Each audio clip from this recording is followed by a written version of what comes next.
potencia.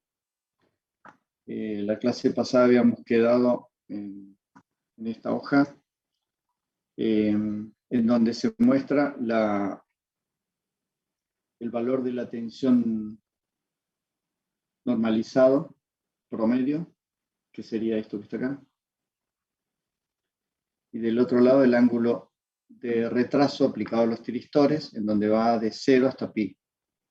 Pi sobre 2 está acá. Y la curva de una línea y dos trazos, que sería esta que está acá, corresponde a coseno de alfa, que sería controlado completamente, que sería esta que está acá. Esta línea que es línea llena corresponde a un rectificador con carga resistiva o un rectificador semicontrolado con tiristores y diodos. Esta línea no lo habíamos dicho, pero corresponde a con diodo de corrida libre. Y después, si fuera el caso inductivo puro, sería por acá.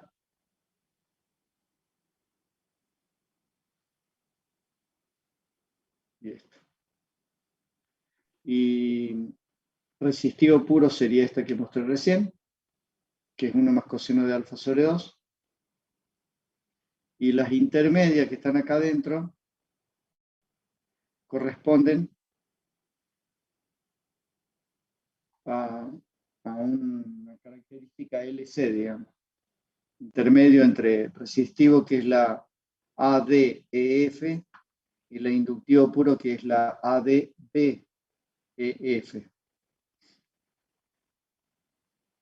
Bueno, vamos a ver un ejemplo que es parecido al trabajo que ustedes tienen que hacer o ya lo habrán hecho, en donde en este caso se trata de un rectificador semicontrolado trifásico, diseño del circuito de control, sincronismo de fase y la etapa de la carga es resistiva, perdón. La corriente máxima es 100 amperes. La tensión en la carga entre 100 y el V máximo. Bueno, acá se pide el lazo cerrado, pero no vamos a analizar el lazo cerrado, simplemente vamos a analizar lazo abierto.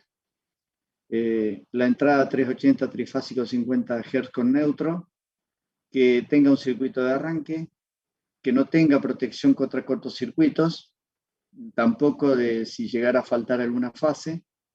Cuando se analiza esto en el circuito, habría que tener en cuenta que si llega a cortarse una fase, censarlo y bloquear el disparo de los tiristores y mandar un código de falla al sistema diciendo que está faltando una fase, por eso se detiene el rectificador.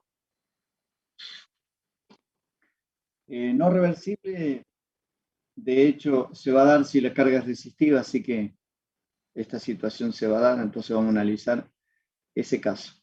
Y la tensión de referencia típico es de 0 a 5, de 0 a 10, y en este caso se pide de 0 a 15. Pero estas son las tensiones de 0 a 5 y de 0 a 10, son las tensiones típicas de control. El diagrama de bloque sería el siguiente. Como está pidiendo carga resistiva, entonces no necesitaríamos un rectificador todos tiristores, sino podríamos utilizar ese, totalmente controlado todo con tiristores, o un semicontrolado. El semicontrolado sería más económico, así que este sería el caso. Hay que hacer un drive para los tiristores, hay que hacer un sistema de base de tiempo, pero empezando por el sensado de línea, y la alimentación para todo el sistema de control. Retornando, tendríamos que tener el sistema de regulación y hacer un circuito de arranque que vaya hacia el drive y hacia la base de tiempo. Conecte el drive en el caso de que se den las condiciones y habilite el sistema de control de la base de tiempo para disparo de los tiristores cuando pasó determinada condición. la condición de alimentación al circuito de driver, que sería la alimentación al circuito de driver, este sería como un circuito que activa el driver, que activa, se conecta sobre la alimentación del circuito. Suele darse cuando la tensión de control es mayor, digamos, que, por ejemplo, el 80% del valor de la tensión de alimentación del driver. Por ejemplo, si el driver sería 12 voltios, bueno, cuando supera 10, ahí recién podría habilitarlo.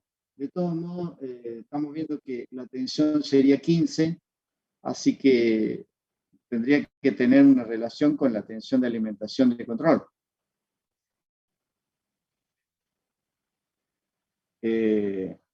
Y la segunda opción, que es el circuito de arranque, por este lado, es por tiempo. Por ejemplo, un segundo. Cuando pasó el segundo, recién habilita. Eso es un ejemplo, pero es por tiempo. Bueno, vamos a empezar por el principio. Lo primero que se analiza y que se diseña en un circuito es el sistema de sensado de línea que va a ser el mismo para todos los tiristores. Serían 3 los tiristores porque serían 3 tiristores y 3 diodos. Así que el rectificador sería un rectificador del tipo, como está acá, en donde tendría tiristor 1, tiristor 2, tiristor 3, diodo 1, diodo 2 y diodo 3. Y cerrando por este lado. ¿Cómo sería el censado? Bueno, para censar el punto de inicio, los puntos de 0 alfa son estos que están acá. Los cruces entre las fases. Viendo la tensión, acá dice BAN, BBN o BCN, o B1, B2, B3, como lo estuvimos viendo. Aquí, en el primero, se daría el cruce donde BAN es mayor que BCN.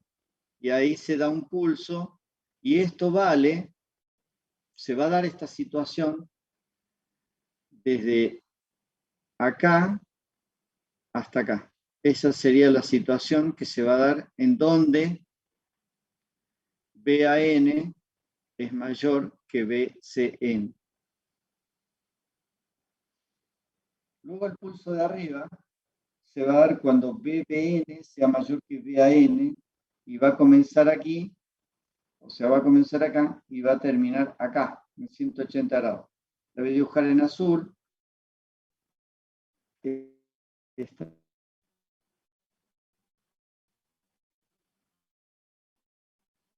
Y por último, el tercer disparo de sincronismo se va a dar cuando BCN sea mayor que BBN. Y esta situación se va a dar desde acá hasta acá. O sea, por eso, fíjense que de ahí hasta acá hay 180 grados. Por eso cuando nosotros tiramos una línea, disculpe, se me torció demasiado. Cuando tiramos una línea en donde mostramos ángulo de retraso, siempre lo marcamos hasta 180. ¿Por qué? Porque la posibilidad de que este sea mayor que la de abajo sería desde aquí, por ejemplo, hasta acá, o desde aquí hasta acá, o desde ahí hasta acá. O sea, son 180 grados. Por eso nosotros pusimos hasta pi. Y acá le ponemos pi sobre 2. Y este BAN o B average. La tensión promedio.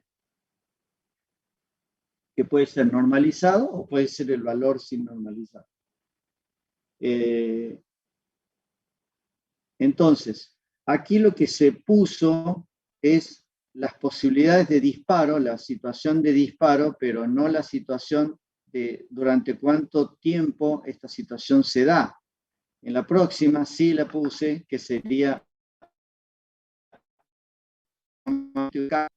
cuando acá le puse 1, acá arriba le puse BAN. No, disculpen, no seguí la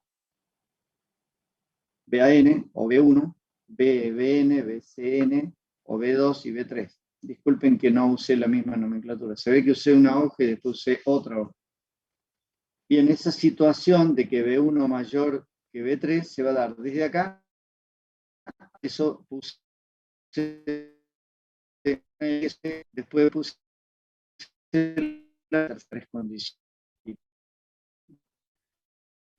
Abajo solamente puse un caso, faltarían los otros 2 casos, que ya no están puestos, pero sí corresponderían, digamos. Nada más que por cuestiones de dibujo se puso uno solo. O sea, de aquí para abajo se analiza solamente BAN o B1, o la condición cuando B1 es mayor que B3. Entonces, primero se da la condición y voy a tener un pulso que puede ser un 1, puede ser 12 voltios, puede ser 15. Como la tensión es 15 en este caso, entonces, bueno, sería la tensión máxima, esta máxima sería 15 y la tensión de referencia estaría entre 0 y 15 voltios, llegando al tope en 15. Entonces, cuando hago la comparación con esta línea de comparación de tensión de referencia sobre un pulso, bueno, se da la condición de, digamos, de disparo. Volviendo al sincronismo, yo voy a tener los 180 grados de condición, pero este pulso a mí no me serviría mucho para hacer una comparación. Lo convierto al pulso en una rampa. Entonces, ¿cómo se hace eso? Bueno, el pulso sería el que está entrando acá, que en este caso un 1 o un voltaje positivo me deshabilita el transistor, y cuando deshabilita el transistor empieza a validar, digamos, el generador de corriente sobre un capacitor. Entonces la tensión que tengo acá va a empezar a incrementarse a partir de ese momento. ¿Por qué? Porque tengo un fuente de corriente.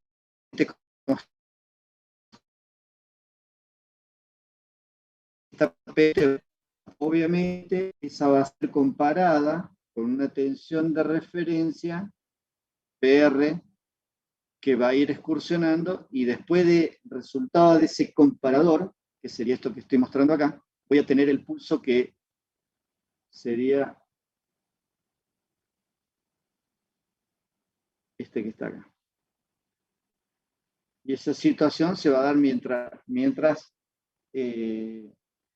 se dé este disparo. Entonces me va a generar un 1, el comparador, y ese disparo de pulso.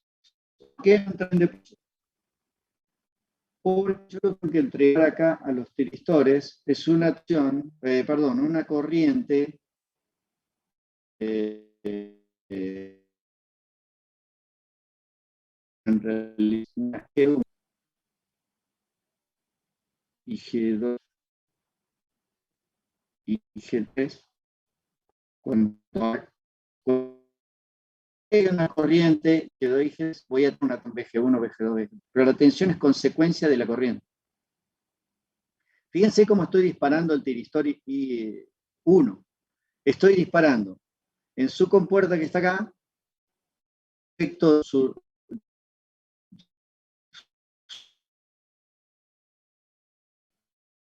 digamos, también el tiristor 2. Debido a esta situación, entonces yo necesito de paro.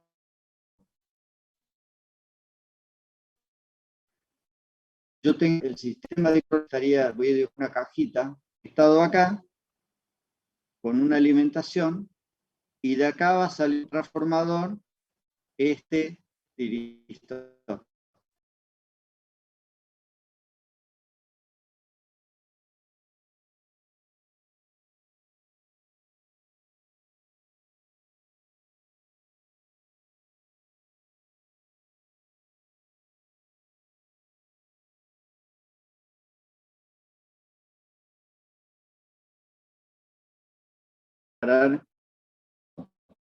Esos serían los tres transformadores. Necesitaría tres para lograr esto. Necesitaría cambiar las tensiones R, la T o 1, 2, 3 respecto al neutro, y esa tensión entregarlas acá, y estos serían los comparadores. Ya con chicos, no serían con voltajes grandes porque estaría manejando tensiones chicas. Y ese sería lo que estaría en este circuito, y llevándolo a un circuito un poco más.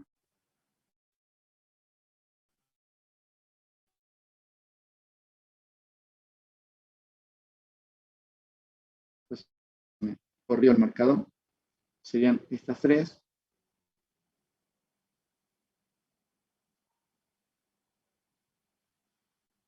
Aquí tendría la tensión.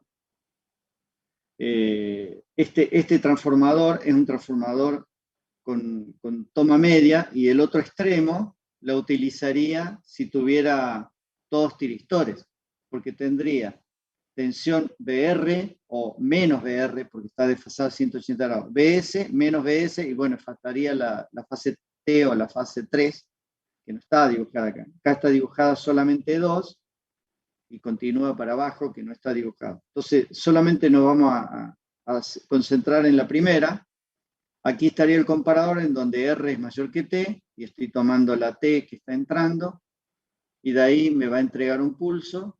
Como está con esta lógica, me va a entregar un 0 de esa forma, y me va a desactivar el transistor, que va a dejar de cortocircuitar el capacitor, y esto de acá arriba es una fuente de corriente constante.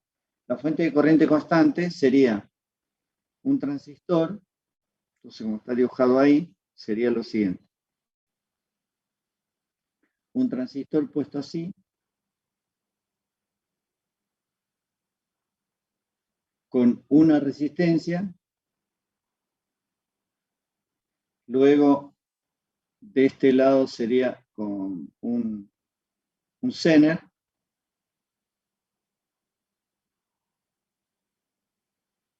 Y de este lado la tensión más 15 o lo que sea.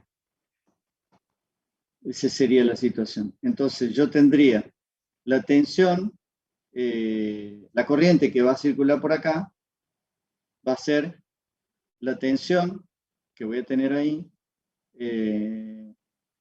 menos la tensión Zener, menos la caída de tensión del diodo, dividido la resistencia. Esa es la corriente que va a circular por acá.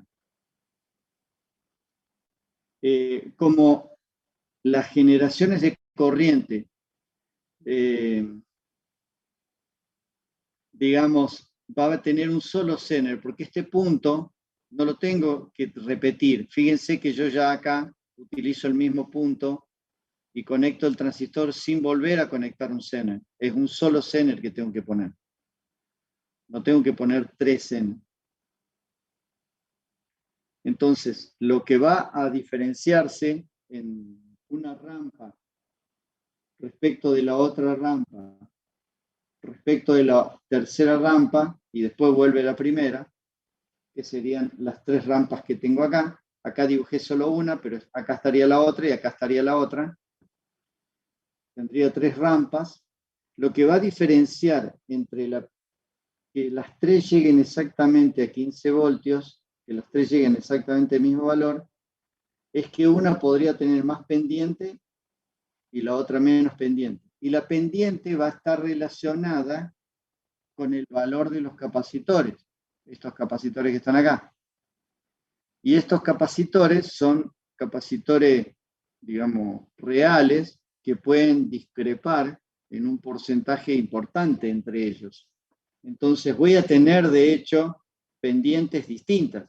¿Cómo lo podría llegar a compensar? Bueno, el primero va a estar fijo, los que siguen van a ser variables, los otros 2 potenciómetros, o pongo los 3 potenciómetros, que sería tipo reóstato, porque es más bien de potencia, y con eso yo puedo ajustar la pendiente de crecimiento, porque estoy cambiando el valor de la corriente, el valor de la corriente que voy a entregar acá. Como no puedo cambiar los capacitores, porque son esos, la discrepancia de los capacitores la voy a compensar con, digamos, una calibración de la pendiente para que alcancen los 3 en 10 milisegundos exactamente el valor de la tensión requerida, que por ejemplo en este caso es 15 voltios. Para los 3 casos. Tengo un poquito de problemas con mi cámara acá. Bueno. Así que esa compensación es una compensación, en este caso, es un circuito analógico. Todo esto lo podría hacer con un circuito digital, obviamente. Necesitaría un microcontrolador y lo único que entregaría al microcontrolador son estos disparos, estos flancos, y esos flancos entrarían como interrupción y adentro genero la base de tiempo y entrego la señal de control y bueno, el circuito ya pasa a ser otra cosa, pero no va a cambiar en su metodología, digamos. Va a ser, la idea va a ser exactamente la misma, ya sea analógica o digital. Y a partir de ahí tendría la tensión de salida, que en este caso sería entonces la rampa para la fase 1. Y esta es la misma, pero desfasado obviamente 120 grados. Va a entrar esa rampa aquí, y entonces aquí es donde tengo que poner el circuito de arranque. El circuito de arranque lo voy a definir de la siguiente manera. Un startup, que es simplemente una resistencia y un capacitor, que me va a habilitar el comparador por un instante de tiempo. Es decir, cuando yo enciendo el equipo, que no se generen disparos indebidos a los tiristores, sino que deshabilita hasta tanto pasó el segundo. Entonces, después del segundo lo habilita, lo que sea, lo deja pasar. Y otro circuito que entraría en el driver de disparo del tiristor, en donde en ese caso sería una llave que conecta o no, en este caso cuando la tensión supera 12 voltios, porque el circuito va a quedar con 15 al final de cuentas. Todo el sistema de control sería un poquito más de 15, porque, por ejemplo, 16, para darle un voltio de margen arriba. Puede ser 18 también. Así que esos serían los valores. Y bueno, y aquí entraría entonces el pulso digamos, la señal de referencia, que entraría por este lado, y esto la salida convertida en un tren de pulsos. Aquí sería un solo pulso durante todo el lapso, y del otro lado tengo el tren de pulso, que entraría en los transistores y saldría acá como un tren de pulso de corriente y tendría el voltaje IG y VG.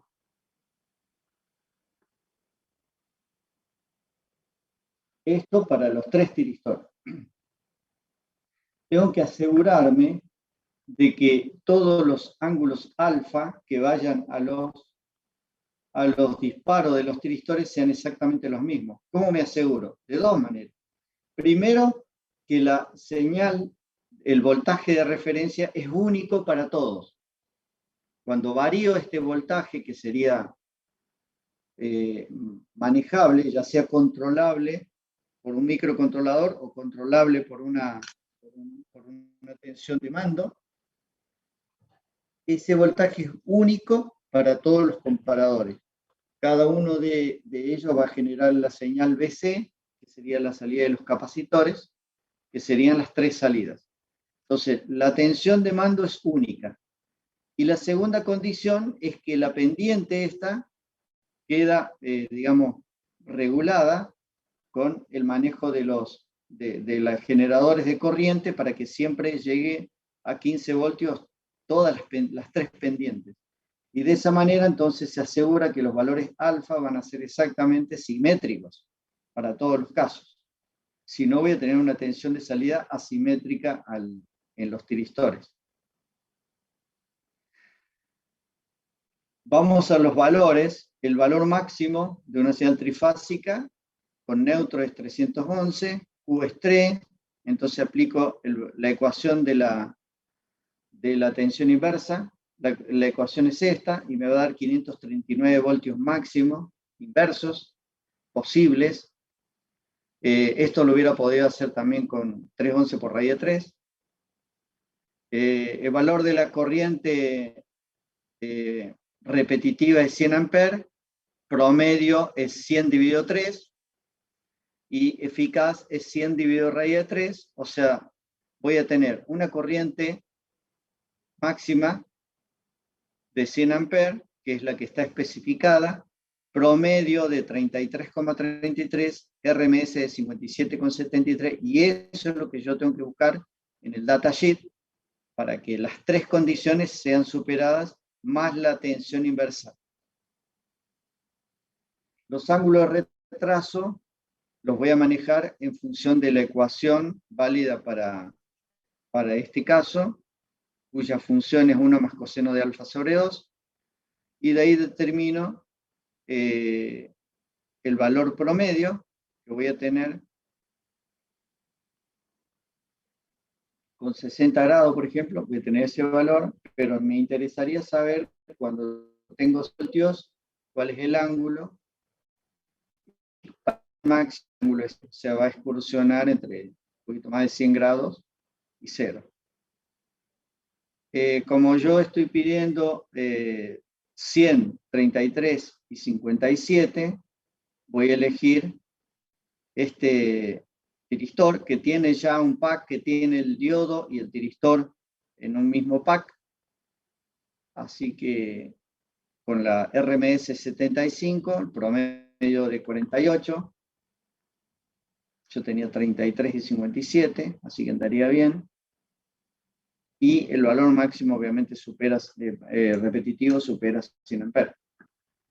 La tensión inversa máxima es 800 y yo me está dando 539, así que serían todas las condiciones alcanzadas, y lo único que me queda es ver los valores de mando, que serían el BGT y el IGT, el BGD y el IGD. Estas condiciones, entonces necesito 3 a 5 veces IGT, voy a usar 5 veces, que sería 0,75, me voy para allá, voy a suponer, BGT está acá, que es 4 voltios, voy a definir que no cambia mucho, así que, ¿por qué? Porque voy a estar acá en realidad. En vez de estar acá arriba, voy a estar acá abajo. Pero voy a estar dentro de la curva del área de conmutación segura. Me puedo desplazar para arriba o para abajo sin problema, siempre dentro del área, ¿no? Así que voy a asumir 4, podría asumir 4,5, pero bueno, voy a asumir 4 y voy a elegir 0,75, o sea, 5 veces IGT, y voy a estar acá.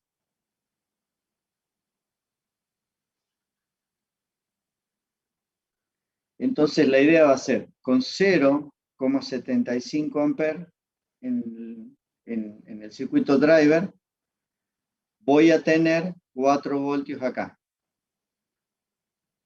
Entonces, si tengo 4 y del otro lado tengo 12, cuando el transistor esté saturado voy a tener entre los dos extremos del transformador 12.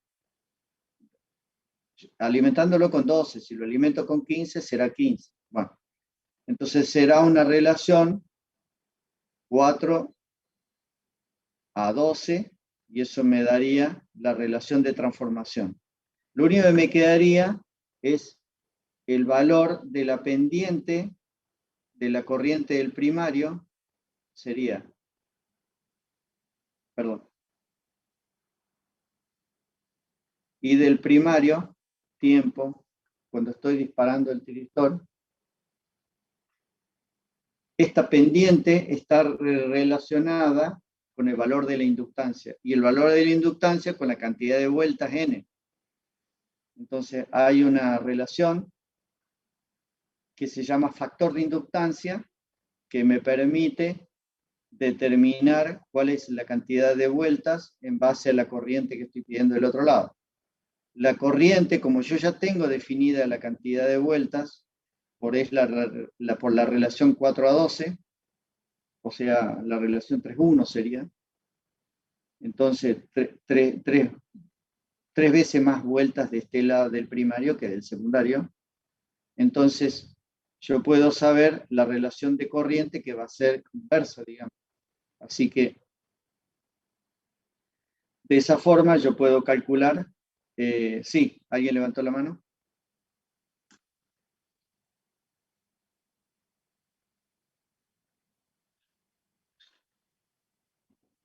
¿Alguien preguntó algo? Que active el micrófono, así lo puedo escuchar.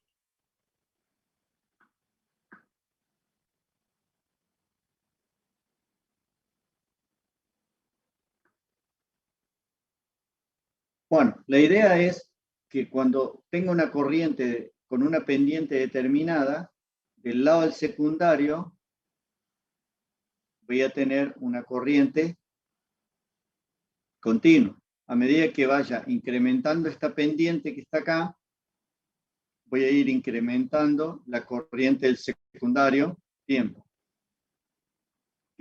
para alcanzar los 0,75 amperes, que es lo que estoy pidiendo acá.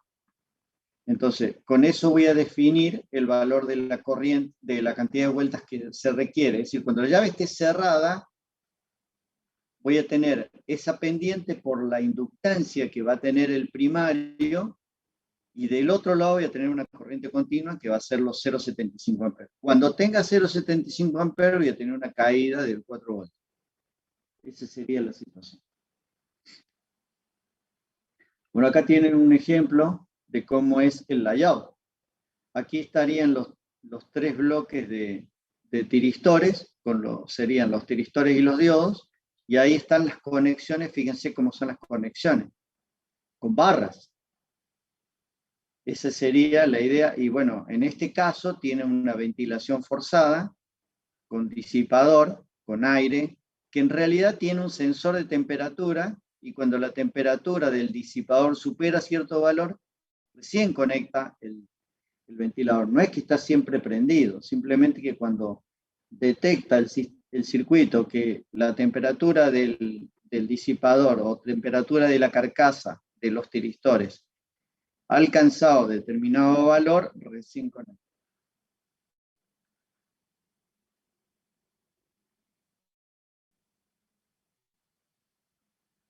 Bueno, acá tienen estos ejercicios, son ejercicios tomados del libro. Esperen un segundito que nunca me acuerdo el nombre.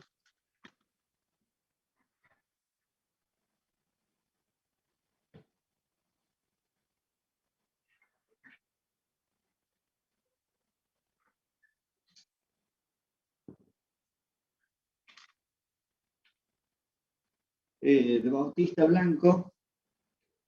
El libro es el capítulo 4.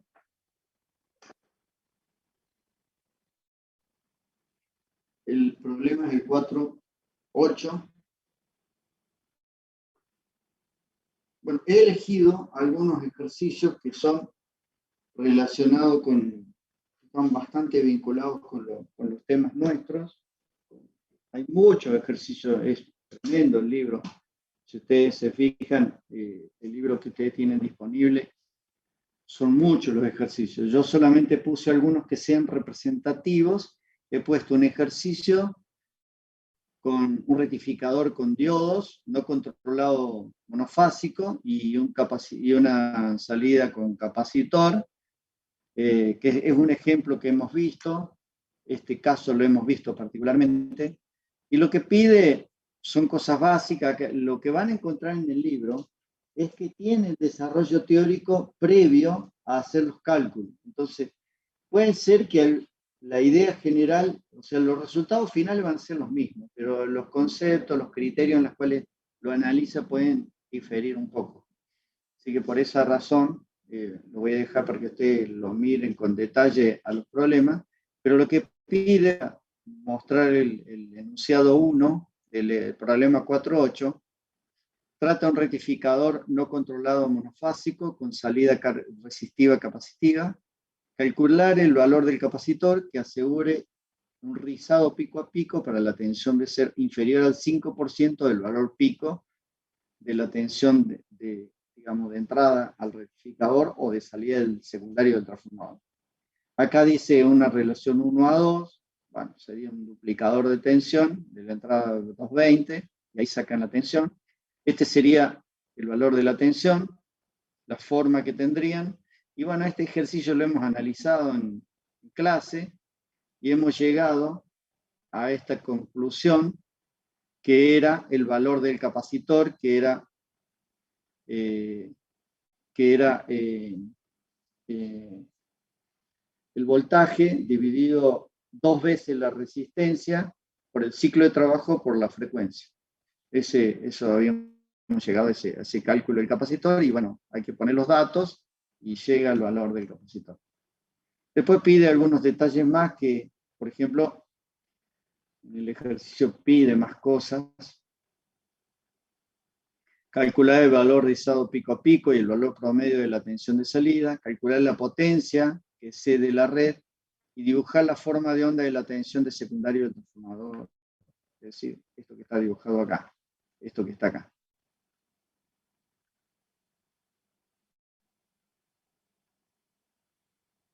Acá hay otro ejercicio, también parecido a lo que hemos analizado en clase. Dice, dado el rectificador trifásico controlado de onda completa, que está en esta figura, se pide determinar el ángulo de disparo para entregar 125 amperes de corriente continua en la carga.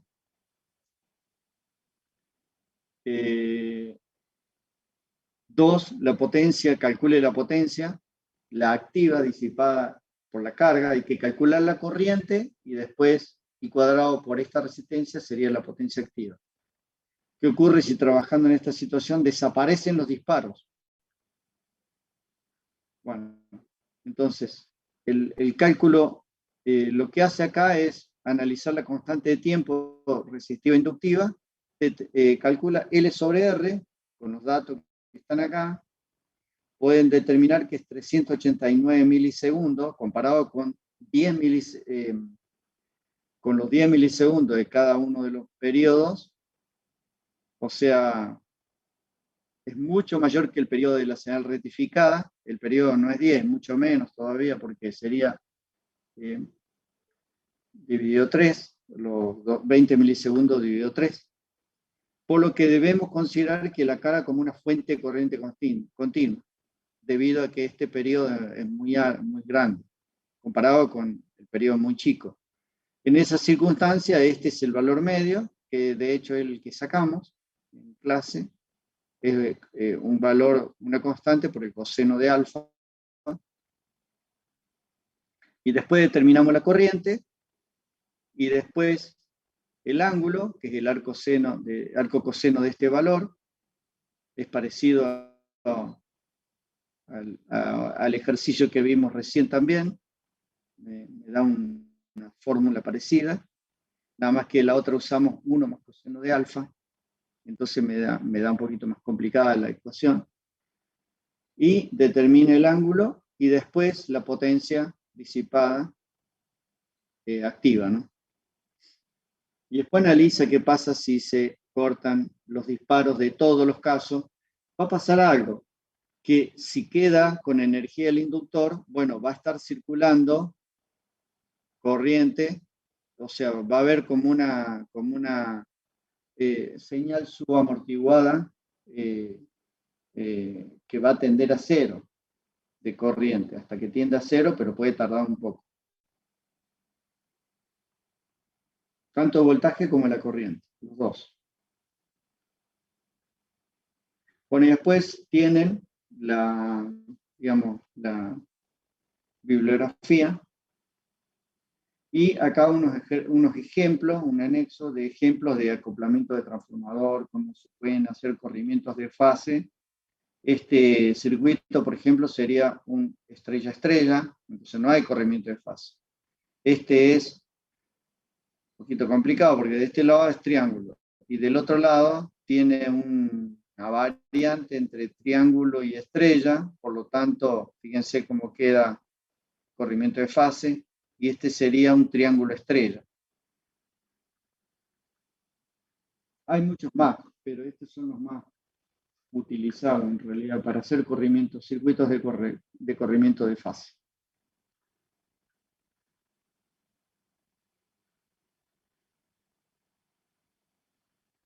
Bueno, vamos a ir a otro tema.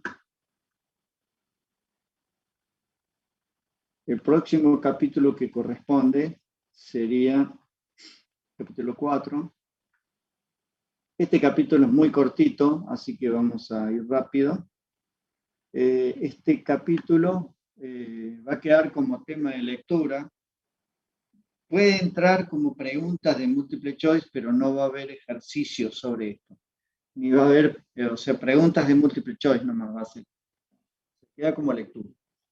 No va a haber ejercicios que resolver, ni nada. No va a haber preguntas calculadas, ni preguntas, ni cálculos, digamos. No va a haber ese tipo de análisis que tengan que ustedes resolver. Porque el capítulo es muy sencillo. Se trata de convertidor de alterna en alterna. En realidad, actualmente, este se reemplazó por dos bloques. El primer bloque sería de alterna en continua, acá un capacitor de bus, y luego el segundo bloque de continua en alterna. Esto porque el inversor, en realidad, hoy, es el convertidor de continua en alterna, ha tenido un grado de complejidad tan alto que no es posible hacerlo en una sola etapa de alterna, directamente alterna. Para hacer estos casos serían, pero casos muy básicos, muy rudimentarios. Serían, entonces, la situación, digamos. Por esa razón, este tipo de conversión la vamos a ver por separado, es decir, el primer bloque ya lo vimos y nos quedaría ver el segundo y simplemente lo acoplamos. ¿Qué entraría acá entonces? Bueno, cuando se trata de la red y cuando sacamos la misma red acondicionada, pero tampoco se puede hacer milagro, no puedo hacer gran cosa. Entonces, la situación sería la siguiente. Puedo tener una salida regulada por ciclos completos, es decir, tantos ciclos están y tantos ciclos no están. Voy a dar un ejemplo. Si yo tengo la tensión alterna,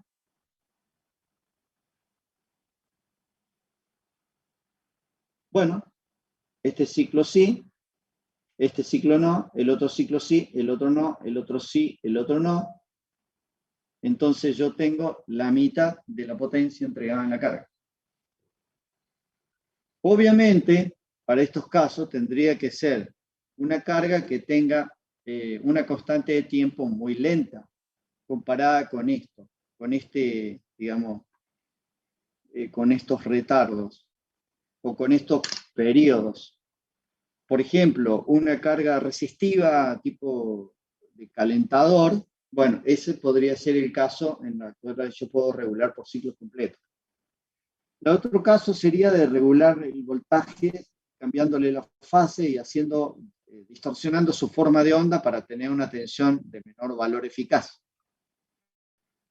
Entonces, pero tendría un problema que es el empeoramiento del factor de potencia, que a medida que vaya deformando más la forma de la señal a la salida, más problemas voy a tener con el factor de potencia, y este fue el problema, que este método prácticamente dejó de usarse por esa razón. Y el ciclo convertidor es un circuito cuya función es obtener una salida con frecuencia y tensión variable, pero a la frecuencia de menor.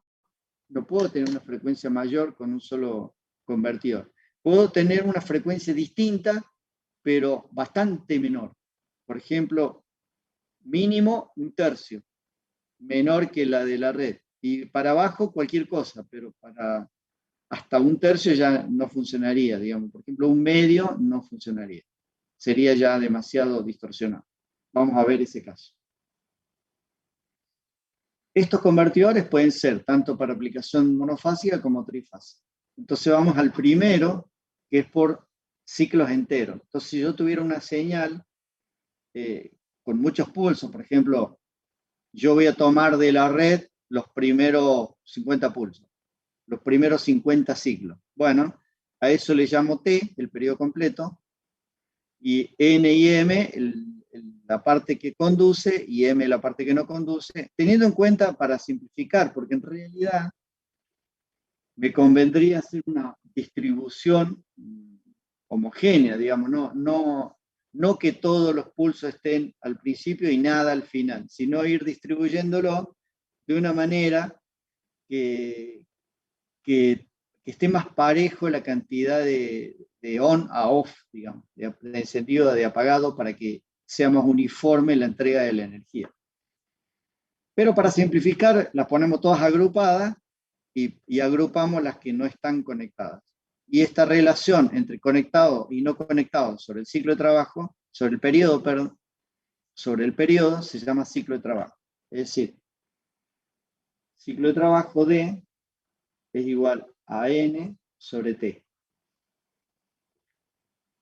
O N sobre N más M. Eso se llama ciclo de trabajo. Del inglés, duty cycle.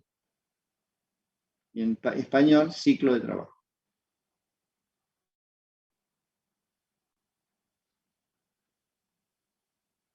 Bueno, en ese caso, si analizamos el valor RMS aplicado en la carga, tendríamos que tener en cuenta todos los pulsos que hay.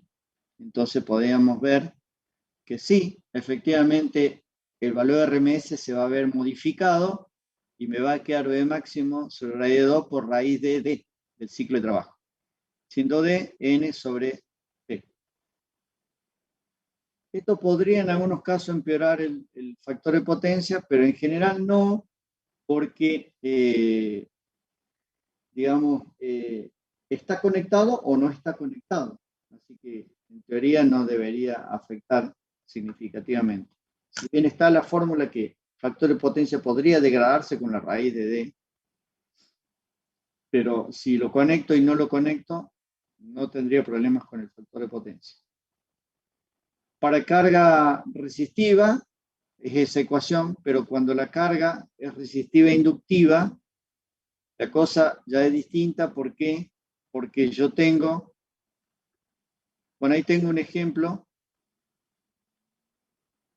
del control por fase, que sería el caso 2. El caso 2 es cuando varío la fase de una, por ejemplo, un caso monofásico, como lo hemos visto. Carga resistiva sería lo que ya hemos visto con las ecuaciones que vimos, en donde me da el valor. Acá siempre es RMS, el valor promedio es 0, así que no entraría.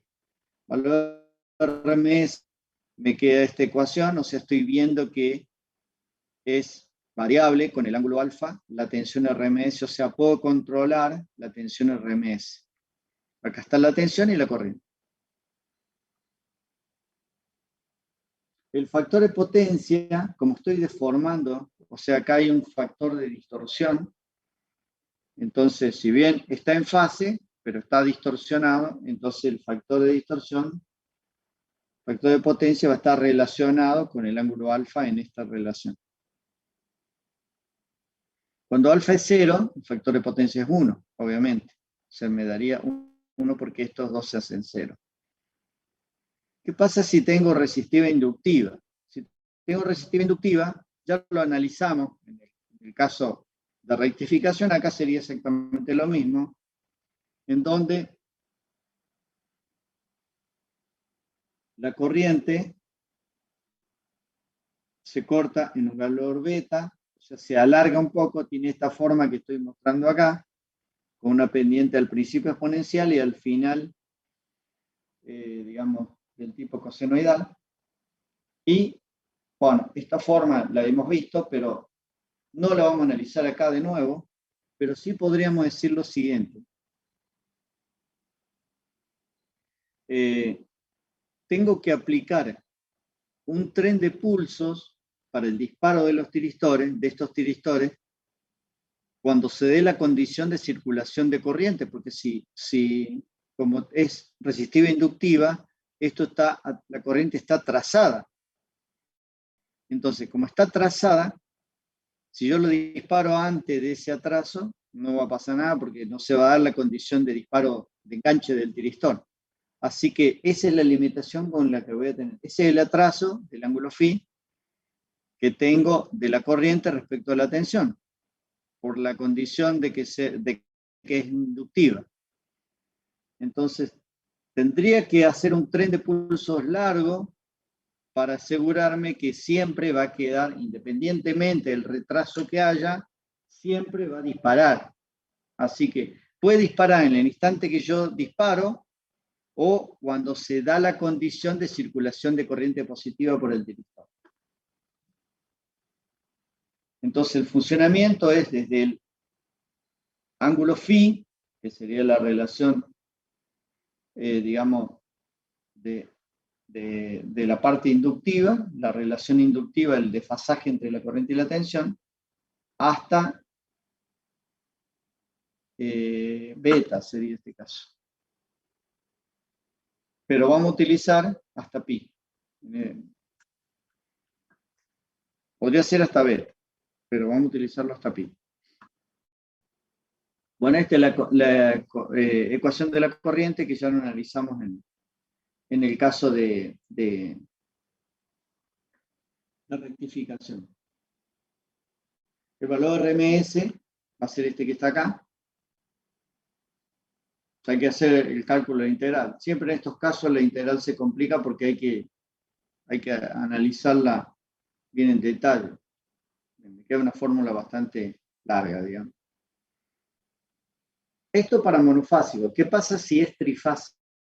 Bueno, va a depender de si está conectado en estrella o está conectado en triángulo. La entrada está como esté conectada. En este caso, si tienen un neutro o está conectada, la red está conectada en triángulo. Suponiendo que la red tenga un neutro y esté conectado, lo veamos como una conexión en estrella, donde acá está la entrada. Pasamos primero por el bloque de tiristores y luego por la carga, y la carga la conectamos en estrella. Toda esa situación, en esa situación podemos analizar cómo es la forma de onda en esta carga o en esta carga. Si nos quedamos solamente con la carga de la fase A, o sea, esta que está acá, bueno, ¿cómo sería la forma de onda de tensión? ¿Sería parecido a esto que está acá? Y la respuesta va a ser no, por la siguiente razón. Porque la tensión aquí está ligada no solo al disparo de estos dos tiristores, ya sea que la corriente sea positiva o negativa, sino al disparo de estos otros dos. Hay que ver cómo cierra por el otro lado. Según cómo cierre, la tensión que voy a tener acá puede ser una consecuencia de BAN menos BBN o BAN menos BCN. Entonces, ahí ya la forma de la tensión cambia. Vamos a tener distintos casos que se pueden llegar a dar. Si el ángulo de disparo está entre 0 y pi sobre 3, o sea, 60 grados, o pi sobre 3 y pi sobre 2, o pi sobre 2 y 5 pi sobre 6. Según estas tres situaciones, las formas de la señal de salida van a ser distintas. Vamos a analizar la primera parte, es decir, entre 0 y 60. Bueno, la forma, este es el valor de la tensión eficaz, y la forma estos serían los disparos, y va a depender de, durante toda digamos, la fase de disparo, se van a dar las distintas situaciones. Disparos de, por ejemplo, aquí, T1, T5 y T6. Cuando disparen los tres, la tensión que voy a tener a la salida, esta forma de tensión,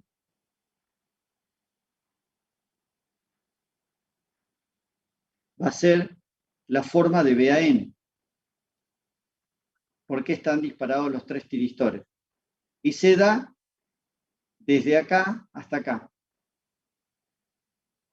Ahí se corta el tiristor T5, es decir, se corta este, y me queda, fíjense, T1, T6.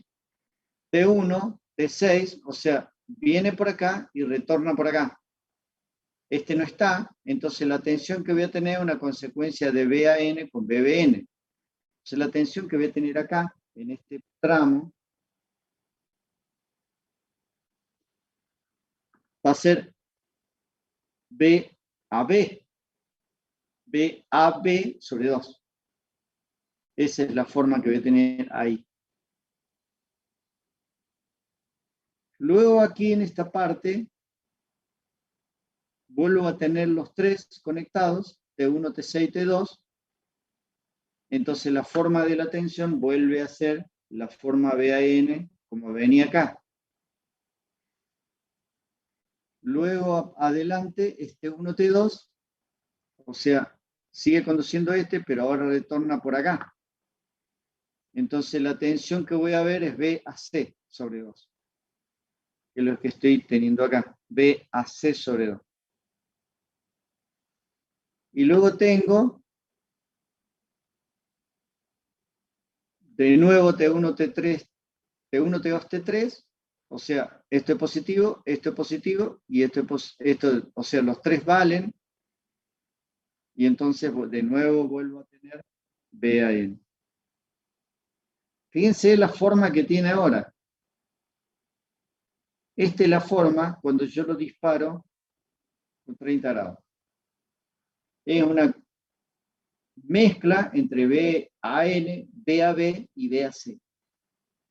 Esa sería la primera situación. Segunda situación, si alfa es 60. Alfa 60 estaría acá. Este sería el disparo de 60.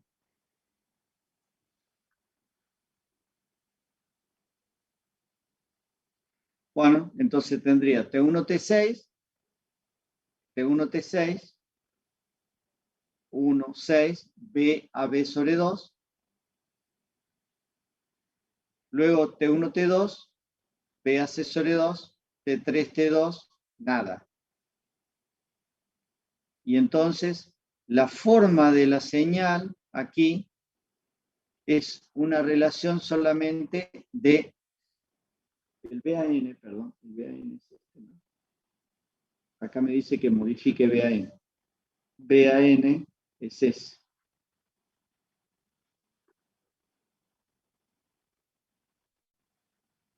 Bueno, ustedes pueden ver que en este caso, cuando es 60 grados, tengo una forma completamente distinta a la que tenía cuando tenía 30 grados. Porque acá es una relación entre tres tiristores que se conectan o dos. Y según las fases en las cuales se encuentren, cuáles son esos dos que se conectan. Acá siempre va a ser dos, ¿no?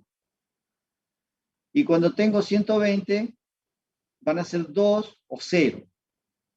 Se distorsiona mucho más. Es decir, a medida que voy cambiando el ángulo de retraso, se va deformando la forma de onda. Solamente estamos analizando en esta fase, R y con carga resistiva. Por carga inductiva hay que agregarle los retrasos de la corriente, debido al ángulo phi que se va a generar. Así que se complica muchísimo. Esto es un ejemplo de cómo se vería cuando es resistiva e inductiva. Se complica mucho. Pero esta sería una explicación por la cual no se puede utilizar solo para cargas resistivas. Para cargas que no sean resistivas, este método no se podría utilizar porque se distorsiona demasiado la forma de la onda y ya no tengo más algo parecido a una senoidal, ni siquiera una senoidal truncada ni nada que se le parezca. Es muy deformada y se empeora muchísimo el factor de potencia a medida que voy aumentando el ángulo de retraso. Otra opción sería que tengo esta tensión de entrada conectada en estrella, los tristores y la carga, en lugar de conectar en estrella, la conecto en triángulo. Ya ahí no analicé el caso de las tensiones, pero se puede analizar. Otro caso podría llegar a ser con la carga en el medio, en lugar de la carga al final, y con los tristores al final. Esa sería otra opción. Y los tristores conectados en estrella o los tristores conectados en triángulo. Todas estas situaciones me pueden dar distintas formas de onda que acá ya no están analizadas. Es por esa razón que se distorsiona tanto la forma de onda a medida que vamos cambiando el ángulo de retraso, que los convertidores ya no se pueden utilizar con una sola conversión para generar distintos valores eficaces a la carga. Para generar una tensión con una forma que se parezca a una senoidal o que tenga un factor de distorsión, digamos, aceptado por las normativas de hoy, tengo que hacer dos convertidores necesariamente. Hay otro caso que podría utilizarse, que es cuando, por ejemplo, tengo un motor como carga, y ese motor es utilizado en un hilar, en donde necesito que el motor, por ejemplo, un motor síncrono, y ese motor requiere una frecuencia de la red muy baja porque yo necesito pocas vueltas. Las pocas vueltas las podría generar también con una caja de reducción, pero a veces podría llegar a ser simplemente con un circuito electrónico, digamos. ¿Cómo sería ese circuito? Bueno, básicamente un ciclo convertidor sería un bloque de convertidores duales, en donde tengo rectificador totalmente controlado en una dirección y otro bloque en la otra dirección. Y acá estaría una de las fases, la otra fase y la otra fase. Acá están analizados por separado, como concepto, digamos. Acá voy a mostrar un caso en donde acá está la carga y este es un caso monofásico. Sería. Acá está la entrada alterna y yo conecto este bloque como rectificador totalmente controlado, monofásico, y del otro lado un rectificador totalmente controlado, monofásico en contraposición, entonces yo puedo lograr corriente en un sentido y corriente en el otro. Si bien este tiene I para allá, pero la corriente va para allá en realidad. Nada más que este va a tener este signo y va a tener ese sentido, pero con el signo negativo. ¿Ok? La corriente circula así y la corriente circula para allá con estos tiristores. De esta manera, la idea de estos bloques sería la siguiente.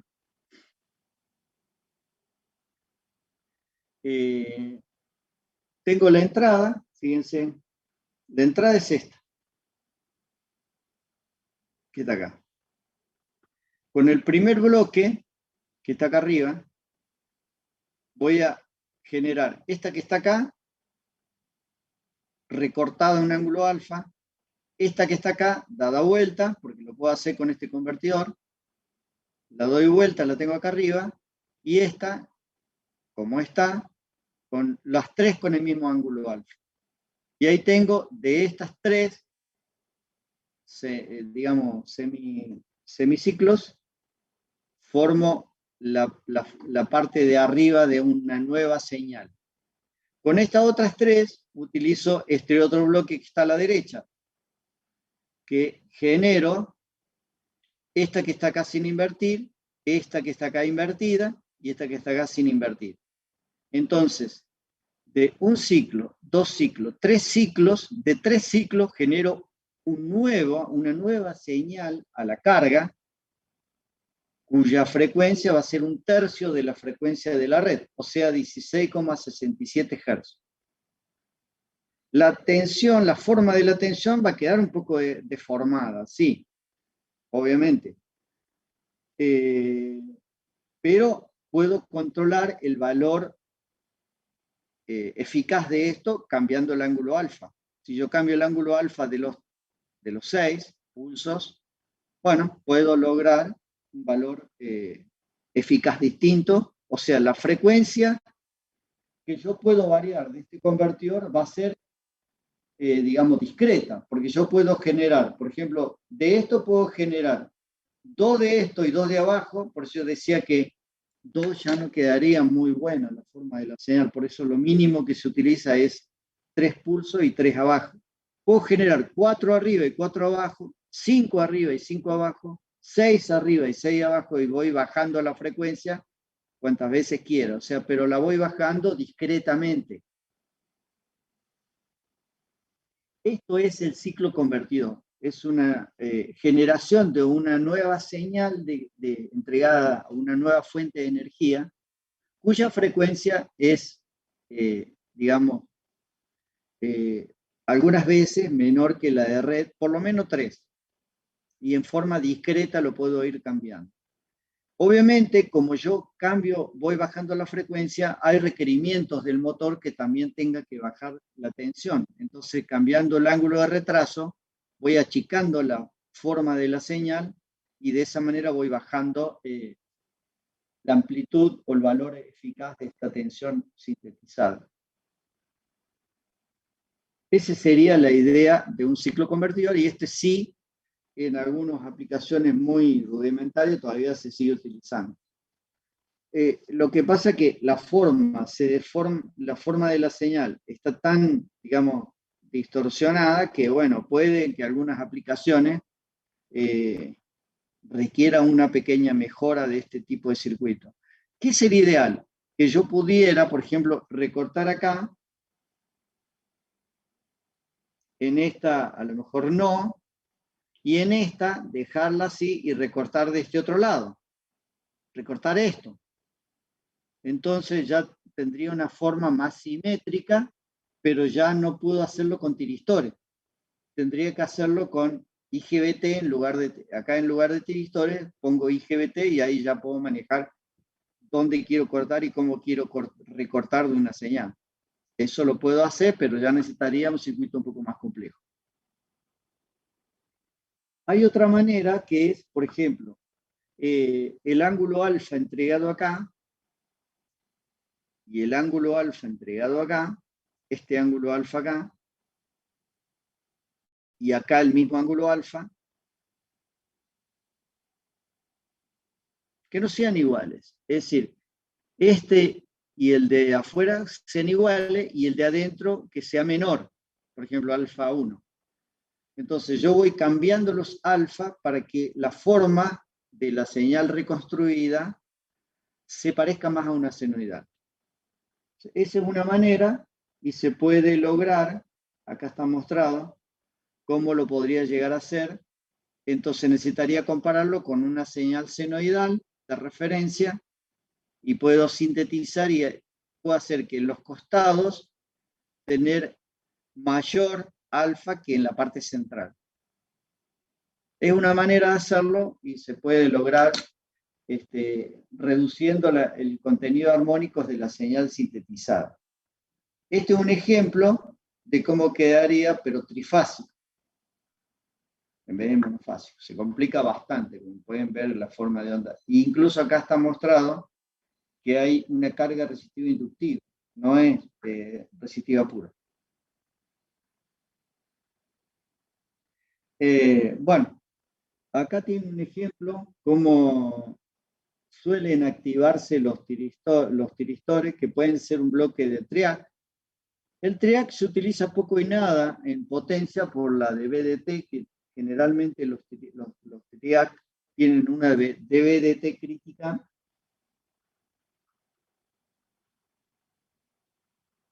muy chica y tiende con la derivada de la tensión en los bornes acá, cuando la derivada es muy alta, tiende a autocebarse.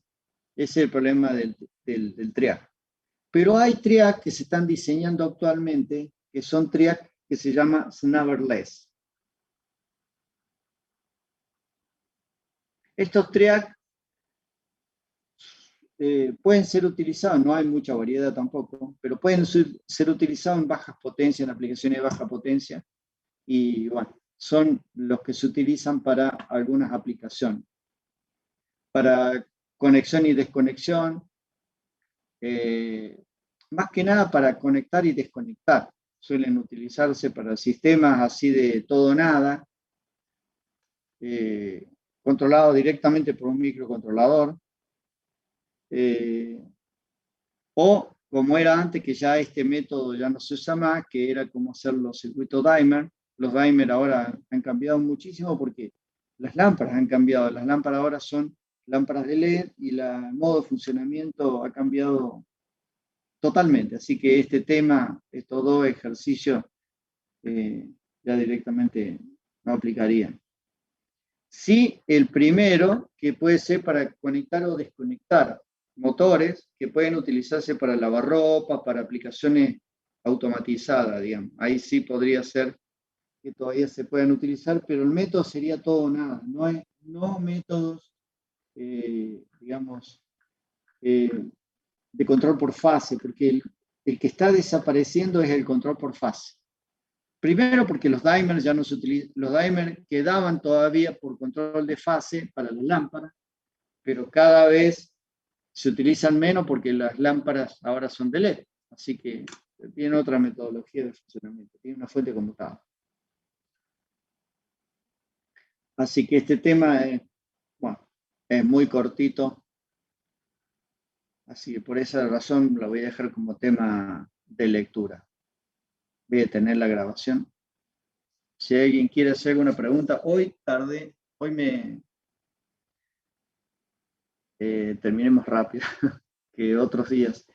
La clase que viene, no quiero empezar el nuevo tema porque el nuevo tema implica un buen arranque, digamos, que es fuentes conmutadas. Necesitaría disponer de toda la clase para tener continuidad en lo que voy a exponer. Así que la clase que viene vamos a ver fuente conmutada, la fuente conmutada reductora, que es la primera de todas. A partir de ese concepto vamos a trasladarlo al resto de los conceptos. Por lo tanto, la clase que viene les recomiendo que asistan para todas las dudas que tengan, porque las demás clases simplemente las voy a referenciar a la próxima. Voy a ir simplemente resumiendo o sacando conceptos de lo que vaya viendo en la primera fuente conmutada que voy a explicar. Bueno, ¿preguntas? El convertidor de AC a C va a quedar como tema de lectura y puede haber algún multiple choice en el parcial, pero sería muy básico, nada, digamos, si ustedes lo leen un poco ya alcanzaría, ¿no? En general, por ejemplo, en los finales directamente puede haber alguna pregunta de múltiple choice, pero nunca entra como tema. No lo puedo tomar porque prácticamente está obsoleto el tema. Por eso cada vez lo tengo más cortito, pero en la currícula de la materia lo piden, entonces lo tengo que dar, lo tengo que mostrar.